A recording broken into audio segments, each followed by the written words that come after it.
నమస్కారం. NI news కి స్వాగతం. హెడ్లైన్ చూద్దాం.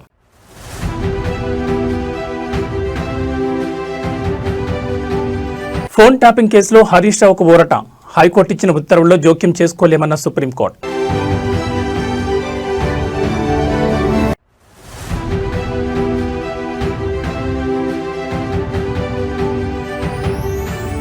జనసేన తెలంగాణ రాష్ట్ర కమిటీలు రద్దు.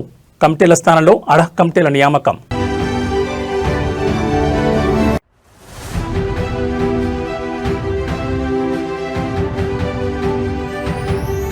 జోగి సోదరుల ఎక్సైజ్ కస్టడీ పూర్తి. నేడు విజయవాడ జైలుకు తరలింపు.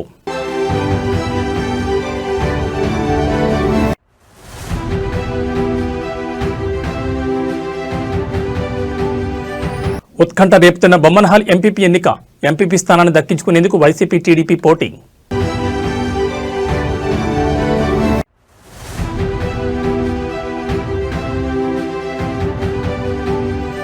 నేను సంతోషంగా లేనని మోడీకి తెలుసు. మళ్లీ సుంకం పెంచుతామంటూ వార్నింగ్.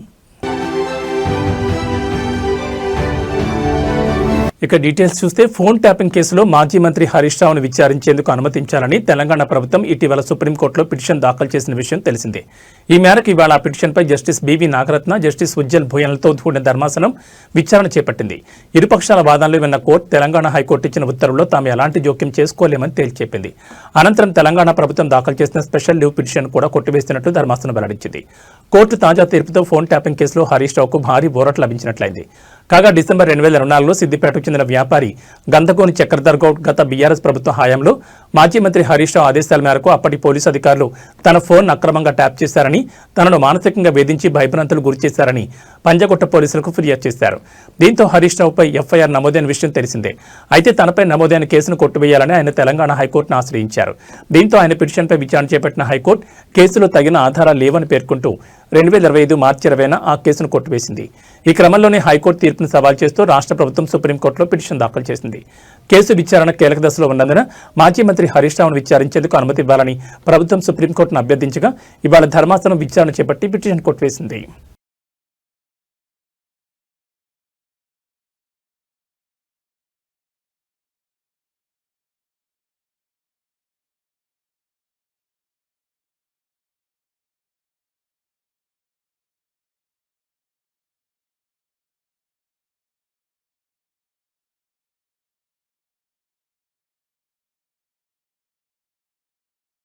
తెలంగాణ రాష్ట్రంలో రైతులు ఎదుర్కొంటున్న ఇబ్బందులపై సిపిఐ ఎమ్మెల్సీ నెల్లికంటి సత్యం శాసనమండలి వేదికగా సంచలన వ్యాఖ్యలు చేశారు. పొలాల్లో ట్రాన్స్ఫార్మర్లు కాలిపోతే ప్రభుత్వమే ఉచితంగా మారుస్తుందన్నది అవాస్తవమని, రైతులు సొంత డబ్బులు వెచ్చించి వాటిని మరమ్మతులకు తరలిస్తున్నారని ఆయన మండలిలో ఆవేదన వ్యక్తం చేశారు. అలాగే గత ప్రభుత్వ హయాంలో 3 డీడీలు కడితే 7 విద్యుత్ స్తంభాలు మంజూరయ్యేవని, కానీ ప్రస్తుత ప్రభుత్వంలో కేవలం 1 ఇస్తున్నారని, మిగిలిన స్తంభాలను రైతులు బయట కొనుక్కోవాల్సి వస్తోందని సభ దృష్టికి తీసుకొచ్చారు. కాగా ఎమ్మెల్సీ సత్యం చేసిన ఈ వ్యాఖ్యలను శాసనమండలి చైర్మన్ గుత్తా సుఖేందర్ రెడ్డి సమర్థించారు. ట్రాన్స్ఫార్మర్ల మరమ్మతులకు రైతులు డబ్బులు ఖర్చు చేస్తున్నారన్నది ముమ్మాటికి నిజమేనని, దానికి తానే ప్రత్యక్ష సాక్ష్యమని చైర్మన్ ఒప్పుకున్నారు.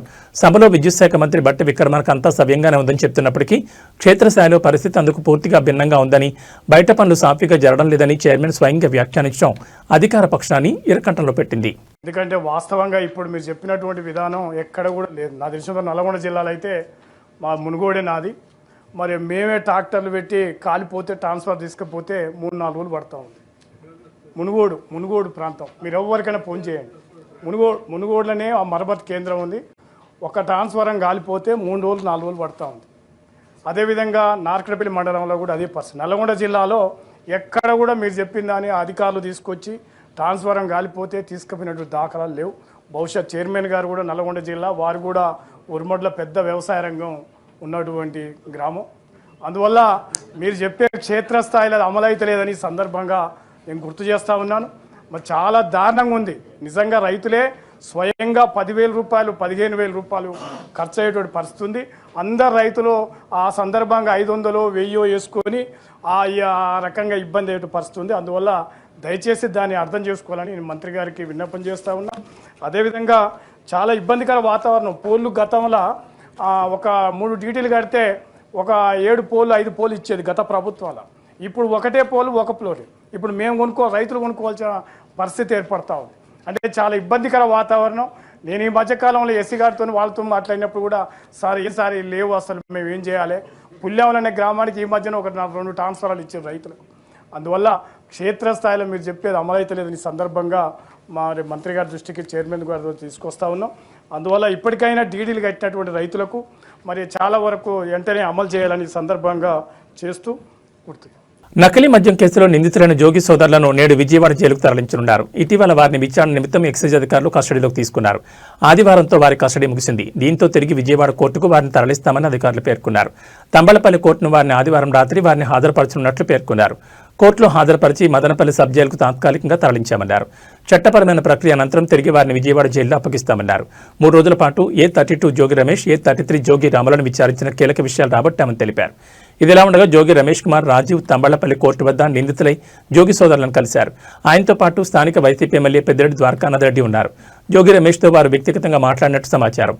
నిందితుల తరలింపు నేపథ్యంలో భద్రతను కట్టుదిట్టం చేసినట్లు పోలీసులు తెలిపారు.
అనంతపురం జిల్లా బొమ్మనహాల్ మండల పరిషత్ అధ్యక్ష ఎన్నిక ప్రస్తుతం జిల్లా రాజకీయాల్లో తీవ్ర ఉత్కంఠ రేపుతోంది. మొత్తం 16 ఎంపీటీసీ స్థానాలకు గాను గత ఎన్నికల్లో వైసీపీ 15 స్థానాలు కైవసం చేసుకోగా ఒక స్థానంలో స్వతంత్ర అభ్యర్థి విజయం సాధించారు.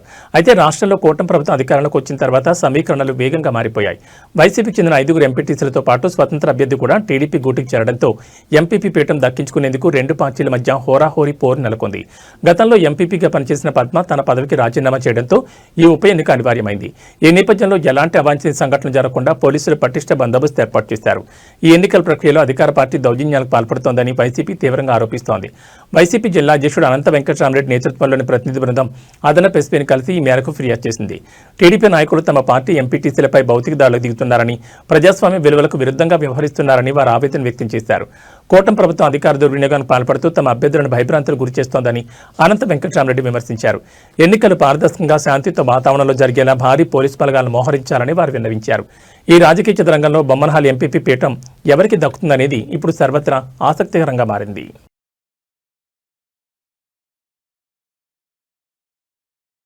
ఆంధ్రప్రదేశ్లో ఎంపీపీ ఎన్నికల వేళ రాజకీయాలు రణరంగాన్ని తలపిస్తున్నాయి. నెల్లూరు జిల్లా ఉదయగిరి నియోజకవర్గం వింజమూరు మండలం ఎంపీపీ ఎన్నికల సందర్భంగా పట్టపగలు పోలీసుల ముందే వైసీపీ అభ్యర్థులను కిడ్నాప్ చేయడం సంచలనం సృష్టించింది. మండల ప్రజాపరిషత్ కార్యాలయంలో ఓటు హక్కు వినియోగించుకోవడానికి వస్తున్న వైసీపీ ఎంపీటీసీల కారును టీడీపీ ఎమ్మెల్యే కాకర్ల సురేష్ వర్గీయులు అడ్డుకున్నారు. 5 వైసీపీ ఎంపీటీసీలు ప్రయాణిస్తున్న వాహనంపై దాడి చేసి వారిని బలవంతంగా తీసుకెళ్లేందుకు ప్రయత్నించారు. పోలీసుల సమక్షంలోని వైసీపీ ఎంపీటీసీ మల్లికార్జున్ను టీడీపీ నాయకులు కిడ్నాప్ చేశారు. ఈ తోపులాట్లో వైసీపీ మహిళా ఎంపీటీసీ రత్నమ్మకు తీవ్ర గాయాలయ్యాయి. ఓటు వేయడానికి వచ్చిన మరో ఎంపీటీసీ మోహన్ రెడ్డిని పోలీసులు నిర్బంధించడంపై వైసీపీ శ్రేణులు మండిపడుతున్నాయి. పోలీసులు కేవలం ప్రేక్షక పాత్ర వహిస్తూ టీడీపీ ఎమ్మెల్యే అనుచరులకు సహకరిస్తున్నారని ఆరోపించారు. ఎంపీడీఓ కార్యాలయంలో టీడీపీ ఎమ్మెల్యే అనుచరులు తిష్టవేసి వైసీపీ సభ్యులను లోపలికి వెళ్లనివ్వకుండా అడ్డుకోవడంతో ఉద్రిక్త స్థాయికి చేరింది. ప్రజాస్వామ్యబద్ధంగా జరగాల్సిన ఎన్నికను టీడీపీ నేతలు ఫ్యాక్షనిజంలా మార్చారని వైసీపీ నేతలు ధ్వజమెత్తారు. పోలీసుల కళ్ల ముందే కిడ్నాపులు జరుగుతుంటే శాంతి భద్రతలు ఎక్కడున్నాయని వారు ప్రశ్నిస్తున్నారు.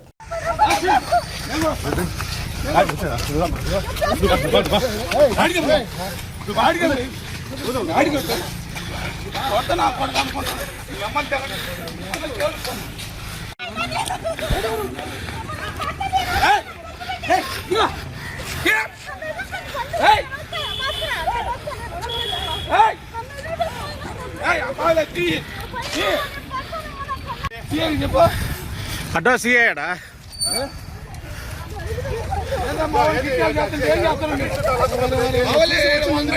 అయిపోయింది. ఎత్తుకొని పోయారన్న,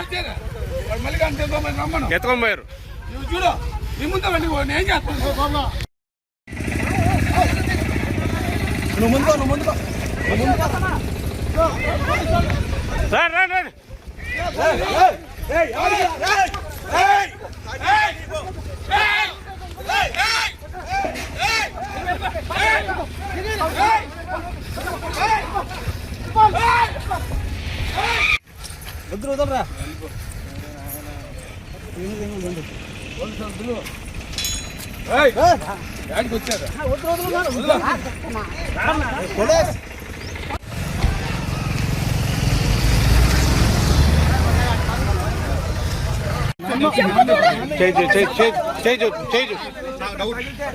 డౌట్ వచ్చే నేను బండి అడ్రస్ వచ్చాను నేను డౌట్ ఇచ్చాను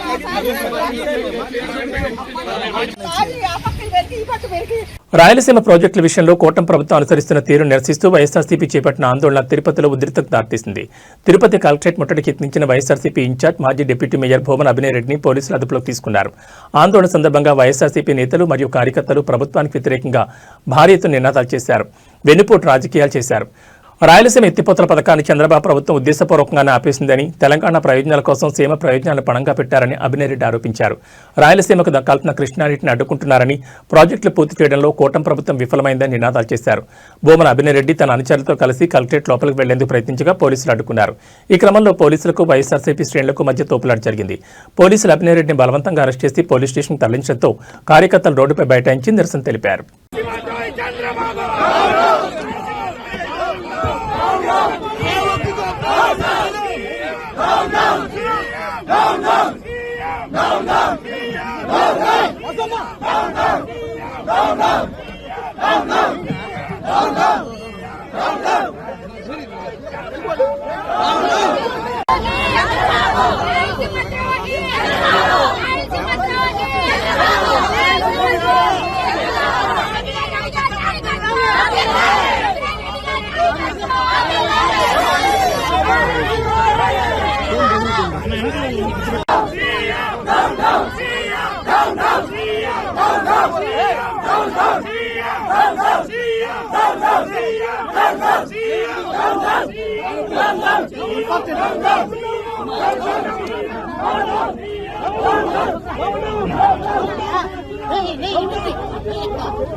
జనసేన పార్టీకి సంబంధించిన తెలంగాణ రాష్ట్ర కమిటీలను రద్దు చేశారు. అయితే వాటి స్థానంలో అడహక్ కమిటీలను నియమించారు.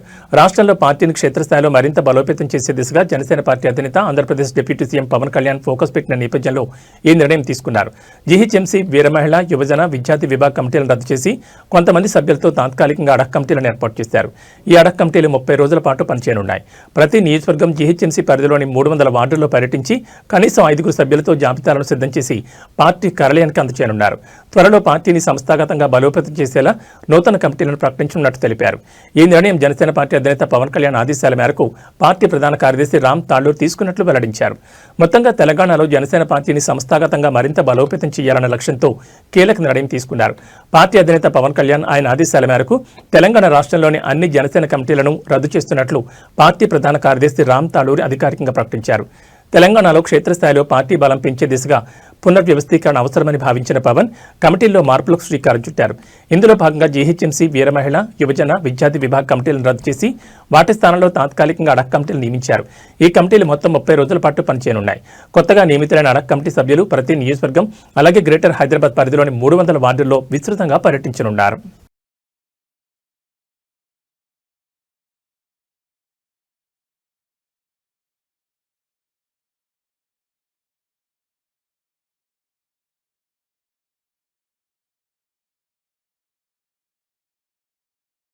సిద్దిపేటలో తీవ్ర విషాదం చోటు చేసుకుంది. స్థానిక మెడికల్ కాలేజీలో ఓ యువ వైద్యురాలు ఆత్మహత్యకు పాల్పడింది. హాస్టల్ గదిలో పారాక్వాట్ గడ్డి మందు ఇంజెక్షన్ తీసుకుని అపస్మారక స్థితిలోకి వెళ్లగా హైదరాబాద్లో నిమ్స్ ఆసుపత్రిలో చికిత్స పొందుతూ శనివారం అర్ధరాత్రి కన్నుమూశారు.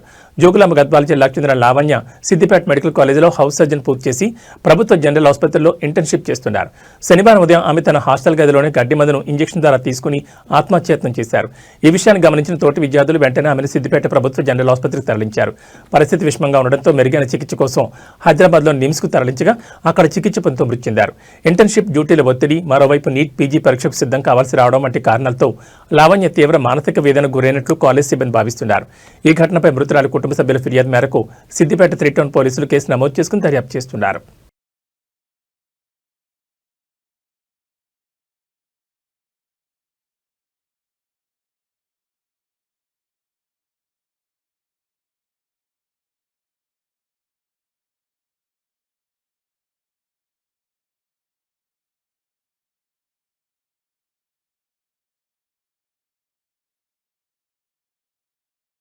తెలుగు అమ్మాయి నిఖిత గోడిసాల అమెరికాలోని మేరీల్యాండ్ రాష్ట్రం కొలంబియా నగరంలో అనుమానాస్పద స్థితిలో హత్యకు గురయ్యారు. ఆమె మృతదేహాన్ని తన పూర్వ స్నేహితుడు నివసించిన అపార్ట్మెంట్లో పోలీసులు గుర్తించారు. అయితే ఈ ఘటన వెలుగులోకి రాకముందే నిందితుడు దేశం విడిచి భారత్కు పారిపోయినట్లు అధికారులు వెల్లడించారు. నూతన సంవత్సర వేడుకల అనంతరం నిఖిత కనిపించడం లేదంటూ అర్జున్ శర్మ అనే యువకుడు పోలీసులు ఫిర్యాదు చేశారు. డిసెంబర్ 31న చివరిసారిగా ఎల్లికోట్ సిటీలోని తన అపార్ట్మెంట్లో నిఖితను చూశానని అర్జున్ పోలీసులకు తెలిపాడు. అయితే జనవరి 2వ తేదీన అతను అమెరికా విడిచి భారత్కు వెళ్లినట్లు దర్యాప్తులో తేలింది. అనుమానంతో పోలీసులు సెర్చ్ వారెంట్ ద్వారా అర్జున్ అపార్ట్మెంట్ను తనిఖీ చేయగా నిఖిత మృతదేహం అక్కడే ఉన్నట్లు గుర్తించారు. ఆమె శరీరంపై గాయాలున్నాయని, డిసెంబర్ 31 తేదీ రాత్రి 7:30 గంటల తర్వాత నిఖితను అర్జున్ హత్య చేసినట్లు ప్రాథమిక విచారణలో తేలిందని పోలీసులు తెలిపారు. అయితే హత్యకు గల కారణాలు ఇంకా తెలియలేదని పేర్కొన్నారు. భారత్కు పరారైన అర్జున్ శర్మను గుర్తించి అదుపులోకి తీసుకునేందుకు ఫెడరల్ అధికారులు సహకారం కోరినట్లు పోలీసులు వెల్లడించారు. మరోవైపు నిఖిత ఆచూకీ కోసం ఆమె స్నేహితులు సోషల్ మీడియా ద్వారా విస్తృతంగా ప్రచారం చేశారు. అయితే ఆదివారం ఆమె హత్యకు గురైన విషయం తెలియడంతో వారు తీవ్ర విషాదంలో మునిగిపోయారు.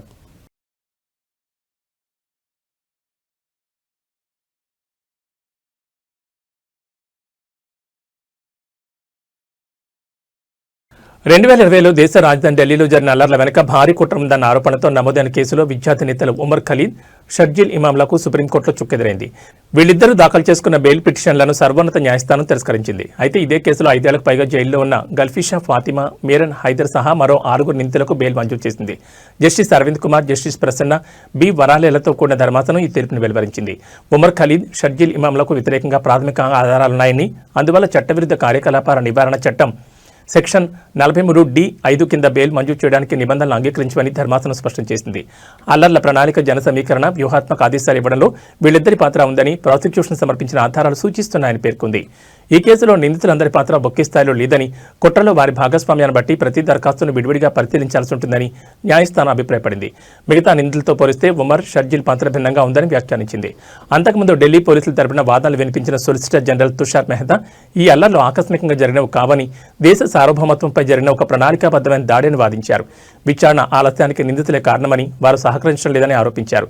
గతంలో 2025 సెప్టెంబర్లోనూ ఢిల్లీ హైకోర్టు వీరి బెయిల్ పిటిషన్లను తిరస్కరించిన విషయం తెలిసిందే.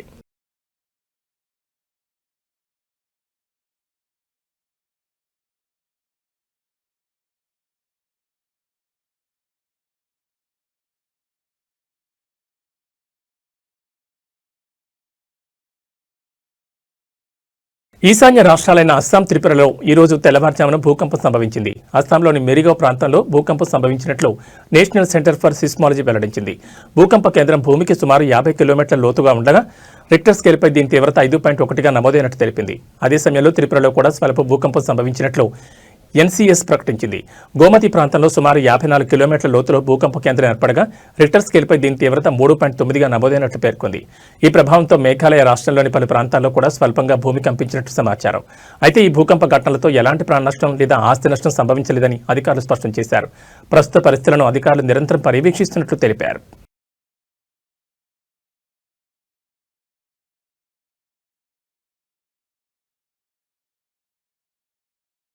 ప్రపంచవ్యాప్తంగా వెనిజులా వ్యవహారం కాకరేపుతున్న వేళ అమెరికా అధ్యక్షుడు ట్రంప్ ప్రధాని మోడీ ప్రస్తావన తీసుకొచ్చారు. ఎయిర్ ఫోర్స్ 1 విమానంలో విలేకరులతో ట్రంప్ మాట్లాడారు. నేను సంతోషంగా లేనని ప్రధాని మోడీకి తెలుసు. మోడీ చాలా మంచి వ్యక్తి. నన్ను సంతోషపెట్టడం ముఖ్యం. వారు వ్యాపారం చేస్తారు, మేము సుంకాలు విధిస్తామని అన్నారు. రష్యా దగ్గర భారత్ చమురు కొనుగోలు చేస్తున్నందుకు ట్రంప్ ఈ వ్యాఖ్యలు చేశారు. రష్యా దగ్గర భారత్ చమురు కొనుగోలు చేయడం ఆపాలి. దిగుమతులు కొనసాగిస్తే మాత్రం భారతదేశంపై కొత్త సుంకాలు విధించే అవకాశం ఉందని ట్రంప్ హెచ్చరించారు. ఈ విషయంలో తాను సంతోషంగా లేనని మోడీకి తెలుసని చెప్పుకొచ్చారు. ట్రంప్ రెండోసారి అధికారంలోకి వచ్చాక గత ఏడాది ప్రపంచ దేశాలపై వాణిజ్య యుద్ధం ప్రకటించారు. భారత్పై తొలుత 25% సుంకం విధించారు. అనంతరం రష్యా దగ్గర చమురు కొనుగోలు చేస్తున్నందుకు జరిమానాగా మరో 25% సుంకం విధిస్తున్నట్టు ప్రకటించారు. దీంతో భారతదేశంపై 50% సుంకం విధించినట్లయింది. ఈ పరిణామంతో రెండు దేశాల మధ్య సంబంధాలు పూర్తిగా దెబ్బతిన్నాయి. తాజాగా మరోసారి భారత్ను ట్రంప్ హెచ్చరించారు. చమురు కొనుగోలు ఆపకపోతే మరోసారి భారత్పై సుంకం విధించాల్సి ఉంటుందని వార్నింగ్ ఇచ్చారు. దీనిపై భారత్ ఎలా స్పందిస్తుందో చూడాలి మరి. So here's what I believe. I don't think we could have secured the border without the threat of tariffs. I don't think we'd have a European trade deal without the threat of tariffs. So if you want to end this conflict, then put pressure on Putin's customers. He sanctioned the 2 largest oil companies in Russia, which is the biggest pressure anybody's put on Putin since the war started. But we have 85 co-sponsors to give this president... It's hurting Russia very bad, the sanctions. Oh, yeah. So this bill would allow... And India also is bullying. Yes, sir. So you put a 25% tariff on India for buying Russian oil. I was at the Indian ambassador's house about a month ago, and all he wanted to talk about is how they're buying less Russian oil. Would you tell the president to relieve the tariff? This stuff works. So I'm hoping we'll bring the bill up, and it's from 0 to 500. He picks the number, nobody else does. But if you're buying cheap Russian oil, keeping Putin's war machine going, we're trying to give the president the ability to make that a hard choice by tariffs. I really do believe that what he did with India is the chief reason India is now buying substantially less. ఇవి bulletin విశేషాలు. మరో బులెటిన్లో మళ్ళీ కలుసుకుందాం. నమస్కారం.